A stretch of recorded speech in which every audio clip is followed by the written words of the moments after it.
আসসালামু আলাইকুম, কেমন আছেন সবাই? আশা করি ভালো আছেন। আজকে শুরু করলাম বাজার দিয়ে। এই যে আমি রান্না করার জন্য সবজি কাটতে বসছি। রসুন আদা কাটতেছিলাম, পেঁয়াজ। এর ভিতরের বাবা বাজার নিয়ে আসছে। এটার ভিতর হচ্ছে কলিজা, ফ্যাপসা, গিলা, গুড়দা, কি কি বলে তিনটে, সেইগুলো আনছে। এই যে দুইটা প্যাকেট মিলাইয়ে কলিজা, গুড়দা, ফ্যাপসা। আর হচ্ছে গলদা চিংড়ি একটু ছোটোটা, বড়োটা পাই নাই। তারপর হচ্ছে এখানে 3 পদের মাছ, দাঁতনে মাছ, তারেল মাছ, আর হচ্ছে আর একটা কি মাছ জানো, 3 পদের মাছ। আমি এখানে চিংড়ি মাছই বের করেছিলাম রায়ানের জন্য। এই যে চিংড়ি মাছ আগেরটা ছিল, এই যে আগেরটা বের করেছিলাম ভাজার জন্য। এখন তোর বাবা আবার নিয়ে আসছে। আর এখানে মেরিনেট করা কিছু রুই মাছ ছিল, বাবার জন্য ভাজতে চাইছিলাম, কিন্তু এইগুলো এখন আর রান্না করব না। এখন যা নতুন আনছে বের করব, রান্না করব, রায়ান খাবে। এখন এইগুলো উঠাতেই অনেক সময় লাগে যাবে, রান্নার দেরি আছে। আগে এগুলো উঠাবো, তারপরে রান্না করা জন্য মাছটাকে ধুয়ে নিচ্ছি ভালো করে, একদম চকচকে করে ধুয়ে নিছি। প্রথমে 3-4 বার, তারপর লবণ দিয়ে 2-3 বার ধুয়ে নিছি। এখন গরম পানি দিয়ে ধুয়ে নিচ্ছি। এই ডেক্সিটা আমি পানি ফুটাইতাম, আগে খাইতাম যখন পানি ফুটানো, এই জন্য এই দাগগুলো এখন আস্তে আস্তে উঠতেছে। কেউ খারাপ মনে করবেন না, এগুলো পানিরই দাগ। এই যে গরম পানি দিয়ে ধুয়ে নিচ্ছি, চুলা জ্বালাই দিচ্ছি। আমার হাতে সয় এরকমের গরম পানি, এখন ভালোই গরম হয়ে গেছে। ভালো করে কষলে কষলে মাছটা ধুয়ে নিব। আমি সবসময় এভাবে মাছ ধুই, আমার সবার মাছ ধোয়া পছন্দ হয় না। আমাকে কোনো মতো শুধু নর্মাল পানিতে ধুয়ে ফেলে, কিন্তু আমি দেখেন পানিতে কোনো ময়লা বেরোচ্ছে না। আমি মাছ আগে পরিষ্কার করে ধুয়ে নিই ভালো করে, তারপরে গরম পানিতে ধুই, যেটা কোনো গন্ধ না থাকে, গ্যাদগ্যাদে না থাকে। সেজন্য যে কোনো মাছ আমি এভাবে ধুই, ছোটো মাছ হোক বড়ো মাছ হোক সব ধুই। পানিটা অনেক গরম হয়েছে, আমার হাতে এখন সরছে না। ভালো করে ধুয়ে নেব। অনেকে বলে যে ভিটামিন চলে যায়, হ্যাঁ জানি ভিটামিন চলে যায়, কিন্তু ঘৃণা লাগে মাছে যদি লোক থাকে। আর মাছ যত ধোবে তত স্বাদ বাড়বে, এই জন্য বেশি করে মাছটা ধুয়ে নিই। দেখে আমার মাছের কোনো ময়লা পানি বের হয় নাই, আগে সম্পূর্ণ ধুয়ে নিয়েছি, একদম টাটকা মাছ। মাছটা একটু পাতলা করে ফেলেছে বেটারা কাটতে যেয়ে, কিন্তু আমি কখনোই এত পাতলা মাছ কাটতে বলি না। এটা অনেক বড় মাছ দেখাচ্ছি, ইলিশ মাছের মতো একদম পাতলা করে ফেলেছে। মাছটা অনেক বড় মাছ, একেবারে কি তাইরেল মাছ না কি মাছ বলে জানো, কোরাল মাছের মতো স্বাদ আসে খেতে। আমি এখন আমাদের জন্য রান্না করব, আর রায়নের জন্য সবজি দিয়ে।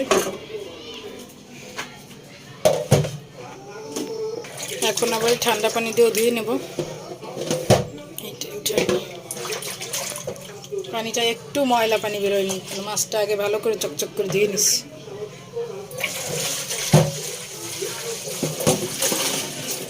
গরম পানিতে ধুইলে মাছের একটা গন্ধ, তারপর সে লোদ লোদ ভাব সেটি থাকে না। আর একবার ঠান্ডা পানিতে ধোবো যাতে মাছটা সেদ্ধ না হয়ে যায়। অনেক গরম পানিতে ধুয়ে নিলাম। এখন একবার ঠান্ডা পানিতে ধুইলে মাছটা সেদ্ধ হয়ে যাবে না, রান্না চড়াইতে সেদ্ধ হবে না, এই জন্য একটু ধুয়ে নিলাম। আমি 2 হাত দিয়ে কষলে মানে এটা ধরে কষলে ভালো করে ধুয়ে নিচ্ছি। এখন শুধু 1 হাতে ধুয়ে নিচ্ছি পরিষ্কার করে। আমার পানিটা একটু ময়লা নেই। এখন সবজিটাকে ধুয়ে নেবো ভালো করে। আলু আর বরবটি দিয়ে, বরবটি এত সুন্দর টাটকা সবুজ কালার, সুন্দর করে কষলে ধুয়ে নেবো। বাজারেরটা গায়ে কিন্তু অনেক ময়লা লেগে থাকে, যেন কষলে ধুতে হয়।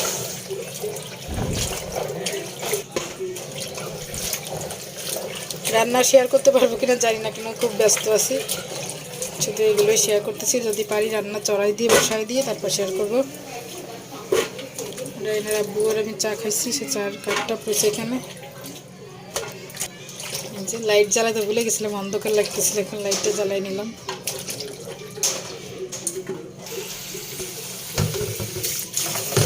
হ্যাঁ, এতক্ষণ পানিতে ভিজায় রাখছি, গার ময়লা সব চলে গেছে। এখন আর একবার ধুয়ে নেব ভালো করে।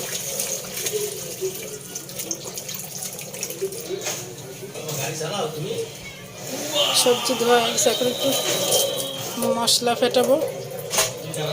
এই যে মশলা, রসুন বললাম না যেদিন কাজ থেকে সেদিন সব কাজ। আজকে একটু পেঁয়াজ রসুন বাটা কিচ্ছু নেই, আদা বাটা আছে শুধু ফ্রিজে, কিন্তু আদা বাটা মাছে লাগতেছে না, আমি আদা বাটা দিই না মাছে। যে পেঁয়াজ আর রসুন একসাথে ফেটাই নেব, একটু পানি দিয়ে নেব। বললাম যেদিন দেরি হয়েছে সব দেরি, এখন বাচ্চা রাঁধছে আবার আজকে সব কোটা বসা ছিল, সে দেরি হলো। হারে অনেক পানি হয়ে গেছে, কোথায় কোথায় একটু পানি কমায়নি। এখন এগুলো ব্লেন্ডার করবো, তারপর রান্না শুরু করবো। এইটা কড়াই বসাই দিচ্ছি, এটা রাইয়ানের মাছ রান্না করব, এটা আমাদের রান্না করব। রাইয়ানেরটা একটু দিয়ে দিই, অল্প পেঁয়াজ দেবো, যেহেতু বাটা পেঁয়াজ আছে।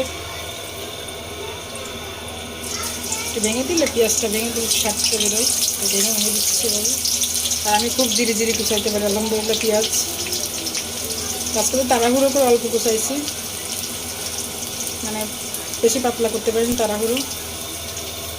এটা হচ্ছে রান্নার চামচ, এটা দিয়ে একদম রান্না করি। পুরো শেয়ার করতে পারবো না, শুধু মাছটা দেখাচ্ছি আপনাদের।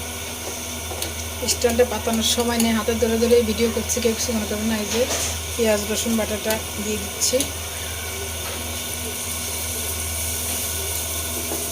যে এখনও ঢালি নাই।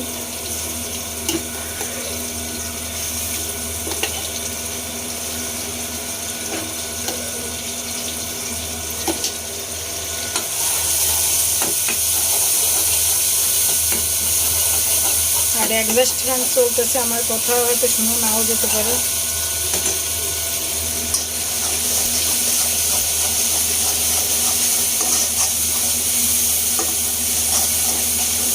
আমাদের এখানে ঝাল দিব, বাবুটা খেলে ঝাল দিব না, সব মশলাই দিব। এই যে সব মশলা দিলাম, হলুদ জিরা লবণ। আর আমাদেরটাও সেম সেম, এই যে লবণ জিরা হলুদ মরিচ, আর এটা কাঁচামরিচ দেবো। আর বাবুরটায় কিছুই দেবো না, মানে একটু হালকা একটু কাঁচামরিচ দিব পরে, একদম লাস্টে, ঝাল কম হয়।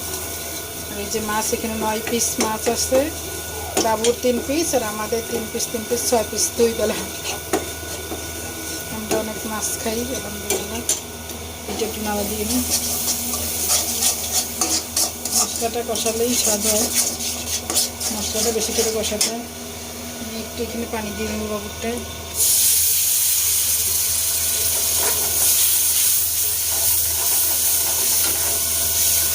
পানি না দিলেই ভালো হয়, কিন্তু একটু পানি দিয়ে বাবুটা পুড়ে যাবে না, এই জন্য আমি পানি দিয়ে কষাই না।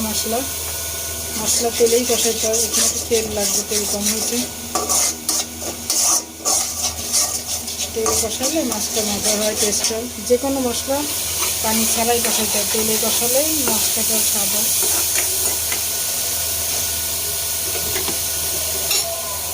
বাবুর মাছটা দিয়ে দেবো আগে, তারপর আমাদেরটা দেবো। বিসমিল্লাহ।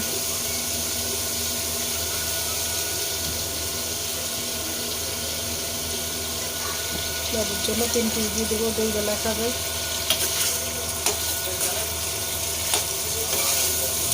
আর এটা যদি আমি সবজি দিয়ে না রান্না করতাম তাহলে আমি শাল এলাচ তেজপাতা, মাছটা একদম গোশের মশলার মতো রান্না করতে অনেক টেস্ট লাগে।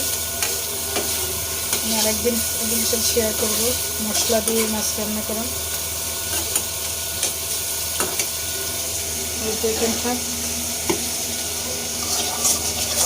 এখানে একটু তেল দেবো।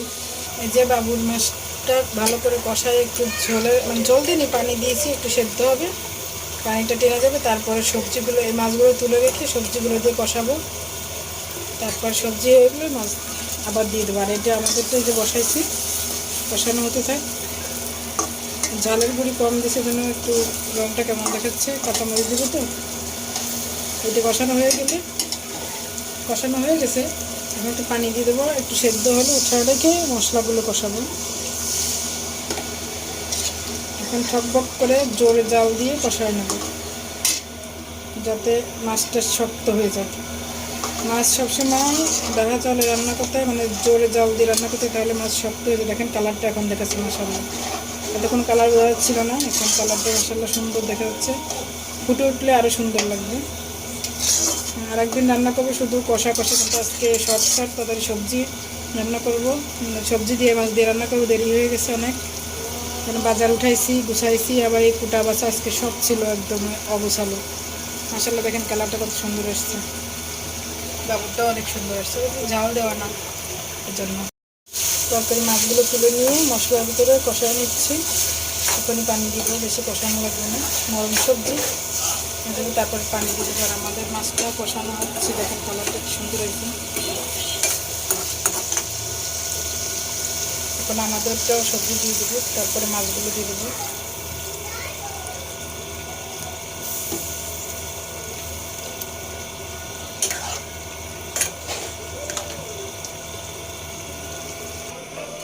এই যে রায়হানের মাছ রান্না হয়ে গেছে অলরেডি। এখন খালি সবজিটা সেদ্ধ হয়ে গেলে দিয়ে দিয়ে ঝোল ঝোল রান্না করবো। ওদিকে বাপ বেটা যুদ্ধ হয়ে যাচ্ছে খেলাকে নিয়ে। বাবা বলছে আমি আর পারতেছি না এত খাইতে। এই যে মশলাটা কষাইয়ে বরবটি এসব আলু কষায় নিচ্ছি, মাছ তুলে রেখেছি। এখন হচ্ছে একটু ঝোল দিয়ে দেবো। এই যে মাছ, রায়হানের তরকারি অলরেডি রায়হান খাইতে বসে। এটা আমাদের তরকারি, মাশাআল্লাহ কালারটা অনেক সুন্দর হয়েছে। রায়হানের আব্বু খাচ্ছে, এই যে রায়হানকে দিছি, এখন আর খাবে না, একটু সবজি খাচ্ছে।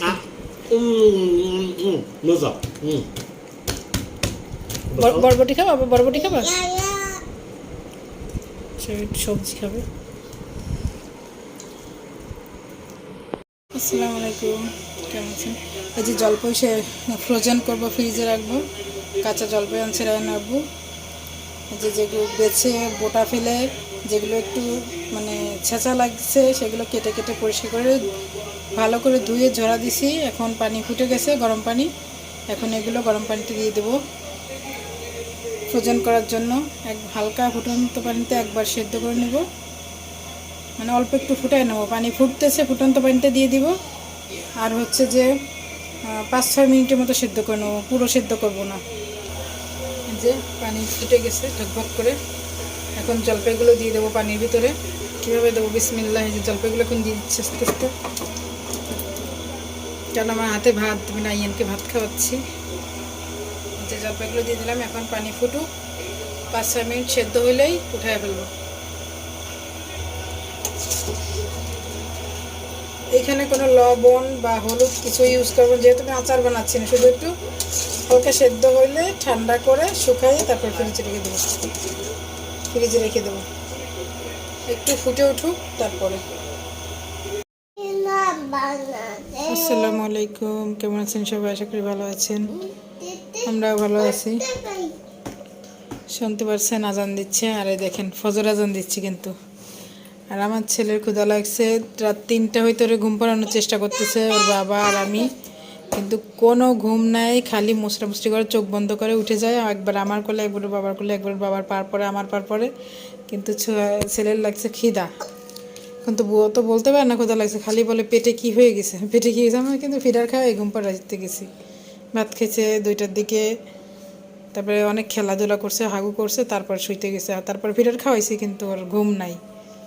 তার অনেকক্ষণ চাপাচাপি করার পরে আমি বলছি কি বাবা তোমার ক্ষুধা লাগছে? কথা শুনে বলে হ্যাঁ পেটে কী হয়ে গেছে আম্মু, পেটে কী হয়ে গেছে, পেটে হাত দিয়ে বলছে। তারপরে তো ওর বাবা সন্ধ্যার সময় চিড়া, দই, মুড়ি এসব নিয়ে আসছে। এখন ওর বাবা বলছে তাহলে তাড়াতাড়ি একটু দই চিড়া মাখায় দেয়। মাত্র চিড়া ঝেড়ে প্রথমে বেছে নিছি ভালো করে, শুকনাটা বেছে ঝেড়ে, তারপর হচ্ছে যে মানে আর কি ওই যে ডালাই করে ঝাড়ছি, ঝেড়ে তারপরে ধান টান বেছে এখন ধুয়ে একটু ভিজায় রাখলাম। আর এই যে দই দিয়ে এখন বাবুকে মাখায় খাওয়াবো, দেখি কী করে, খায় কিনা। পেটে তো ক্ষুধা লাগছে, খালি তাকাচ্ছে এদিকে। বিসমিল্লাহ, দেখি নি খায় কিনা। খাবে ইনশাল্লাহ, আগে তো খাইতো, এখন কি করবে জানি না। দেখুন এত সুন্দর করে বাছি নিয়েছি, তারপরও ধান। হ্যাঁ দই চিরা খাবে রাইয়ান না, আমার ক্ষুধা লাগিছে অনেক। উফরে পেটে কি হয়ে গেছে আমার আবার। প্রথমে অল্প নিই, তারপরে যদি খাই আরও নেব। এখন ফজর আজান দিচ্ছে, বাবা নামাজ দাঁড়ায় গেছে। বিসমিল্লাহ। সর খেতে চান না? কোলে নাই, যে তোমার দই চিরা নিচ্ছি, তার একটু পানি নিয়ে আসি। আর হচ্ছে যে একটু লবণ দিতে হবে, লবণ আর পানি দিয়ে মাখাই নেবো। একটু দাঁড়া, বাবা নামাজ পড়ছে না, আগে যাওয়া যাবে না, তুই শিশু করে দেবা। আর শিশু করছে অলরেডি। এই যে পানি নিয়ে আসছি, আর একটু লবণ দিব। লবণ দিলে আর কি মিষ্টিটা ব্যালেন্স হয়, ভালো লাগে খেতে। লবণ দিতেই হয়, নাহলে ভালো লাগে না, পানসা পানসা লাগে। আর একটু পানি দিয়ে নিচ্ছি, চিরাই দিয়েছি কিন্তু পানি টেনে গেছে। বিসমিল্লাহ, মাখায়নি ভালো করে। বসো বসো, ব্যস্ত হয়ে গেছে ছেলে, ব্যস্ত মানে অনেক ক্ষুধা লাগছে, আধা ঘন্টা বসে চিরা ঝাড়ছি বাসছি। দাঁড়াও একটু দাঁড়াও বাবা, দাঁড়াও, বাবার কাছে যাওয়া যাবে না, বাবা নামাজ পড়ে নিক, বাবা তারপরে এসে তোমার সাথে দই চিরা খাবে। আমি এমনিই ভাবতেছিলাম সকালবেলা উঠে ওর একটু চিরা মাখাই দেবো। বিসমিল্লাহ, নাও না না না না, আর চিরা মজা, দই চিরা দেখো, দই চিরা মজা, আল্লাহ। এখন তখন বলিস আর এখন খাবে না, দেখো। বিসমিল্লাহ, মজা, ইয়ামি। ও যাবে ওর বাবার কাছে, মন ছুটে গেছে, বাবার নামাজ দাঁড়াইছে। আব্বা তুমি শিশু করেছো না, তোমার গায়ে শিশু, বাবা নামাজ পড়তে গেছে। ও যাবে ওর বাবার কাছে এখন। সেই ছেলে দই চিড়ে না খেয়ে নামাজ পড়তে এসে তখন ওর বাবার সাথে নামাজ পড়ছে। আমি একটু শেষ টাইম এসে একটু এই করার জন্য। সবাই এর জন্য দোয়া করবেন, ওকে যেন আল্লাহ দিনের পথে কবুল করে নেয়, সবাই আমিন বলবেন। দই চিড়ে 1 চামচ খেয়ে পাগল হয়েছে। আমি বাথরুমে নিয়ে ওকে প্রসাব করছে তো, গায়ে পুরো মাজা পর্যন্ত ধোয়াইয়ে মুছাইয়ে প্যান্ট পরাই দিছি, তারপরে এখানে আইসে, পায়জামা পরার টাইম পায় না। এই যে বাবা ছেলে নামাজ পড়তেছে, সবাই দোয়া করবেন। মাশাআল্লাহ মাশাআল্লাহ, ওঠো। হ্যাঁ নামাজ পড়তেছে, জায়গা হয়ে ছোট, বাবা ছেলে দুজনে মুঠু। আল্লাহুম্মা আমিন, ধরো আমিন ধরো, আল্লাহুম্মা আমিন। আল্লাহ তুমি আমার আব্বারে নামাজি বানিয়ে দাও, আমিন। আব্বা ও কি লাভ কি ব্যাপার, নামাজের মজাতে যদি লাভ বানায় ফেলাচ্ছে। হ্যাঁ এবার মুখে আমিন বলো, আমিন। মাশাআল্লাহ, দোয়া করার আগে দোয়া শেষ। আল্লাহ আমার আব্বুরে কবুল করুক। আবার আবার নামাজ শুরু হয়ে গেছে, কয় রাকাত পরে কবে এটা? তো ঠিকই তো, তুমি তো 6 রাকাত পড়ছো, 2 রাকাত পড়বে। একবার হ্যাঁ দাঁড়াও, হাত বাঁধো। হ্যাঁ বসো বসো, আবার বসো। মাশাআল্লাহ, আল্লাহু আকবার। থাক, ওটা শুয়ে আয়না দরকার নেই, তুমি সোজাই সোজা এরকম সেজদা দিতে, এরকম দিয়ে এরকম সেজদা দিতে দাও, দাও তুমি দাও, এইরকমই নামাজ পড়তে সবাই দোয়া করেন ওদের জন্য। বলো আল্লাহু আকবার। এই রুমে তেমন আশা পড়ে না, এই রুমে শুধু নামাজ পড়ি, এই খাটটা মালা মালা আছে কিছু, কাপড় চোপড় ভাঁজ করি। আল্লাহু আকবার, বসো। হ্যাঁ আমি যেরকম বসি, হ্যাঁ আল্লাহু আকবার দাও, আল্লাহু আকবার বলো, আল্লাহু আকবার বলো। একা একা পড়, তুমি একা একা পড়ো, ও একাই পড়তে পারে সুন্দর, আজান দিলেই নামাজ পড়তে পারে। আলহামদুলিল্লাহ নামাজের আগ্রহ আছে, কিন্তু সবাই একটু দোয়া করবেন জানি আল্লাহ যেন এটি কবুল করে নেয়। আব্বা, ওর আব্বা আব্বা ডাকে, ও ডাকে আব্বা। তোমার সুন্দর আব্বা, হ্যাঁ ঠিক আছে, এইটা সুন্দর আব্বা। হ্যাঁ তুমিও সুন্দর আব্বা। আব্বা বসো, এই বসে নামাজ পড়ো। তোমার এখন খিদা গেছে কই? আব্বা তোমার টুপি কই? তুমি এটা তো আমার টুপি, এটা মাথায় দাও, এই টুপি মাথায়, এই টুপি মাথায় দিলে সুন্দর দেখায়, তাহলে আল্লাহ ভালো পায়। তোমার এটাই তো দিছি একবার, আর এইটা একটু দিয়ে দেখি না। আচ্ছা আচ্ছা, আমরা এখন দই চিড়ে খাই, পোকা পড়ছে দই চিড়াই। ও সুন্দর, মাশাআল্লাহ। এইটা একটু দিয়ে দেখি, আবার হাত বন্ধ, আল্লাহ এরকম দেখায়, আল্লাহু আকবার। হ্যাঁ তুমিও আল্লাহ দাও, আল্লাহ দেছো, বলো আল্লাহু আকবার বলো। এখন ভুলে গেছি, আজান দিলে শুরু হয় আল্লাহু আকবার, আল্লাহু আকবার। আমি যাই, এখন আর পাগলামি দেখার সময় নাই। এই দেখেন দই চিড়ে এরকমের রাইখে পালাইছে, সেই আমি ওকে হাত মুখ ধোয়াইছি, তারপরে জামা পায়জামা এই প্যান্ট পরাইছি, তারপরে ওর বাবার কাছে দিয়ে আসতে, পাগল হয়ে গেছে, খাবে না, ওইখানে যাবে। ওর নামাজ আলহামদুলিল্লাহ আগ্রহ আছে, সবাই দোয়া করবেন আমাদের জন্য, আমাদের ফ্যামিলিটাকে আল্লাহ যেন নামাজি বানায় দেয়, নামাজি হিসেবে কবুল করে আল্লাহ। সবাই দেখতে থাকেন আমাদের ব্লগটা, এখন ওরা এসে খাবে। রাইয়ান খাইলে না চিরা দুধ, এই যে বাবা খেয়ে ফেলতেছে, বাবা খেয়ে ফেলছে, 1 চামচও দুধ চিড়ে খাইলো না, এখন ওর বাবা খাচ্ছে। হাজিলো ঘুম থেকে ওঠার জন্য এরকম করেছে, খিদাও লাগছে কিন্তু খাবে না, চোখে হলো ঘুম। বাবা নামাজ পড়ে এখন খাচ্ছে। তোমারে খাইতে কো ওই খাইতে কই বাবারা তুমি খাবো না দাও এই মিটলো আমি দিছি তুমি দাও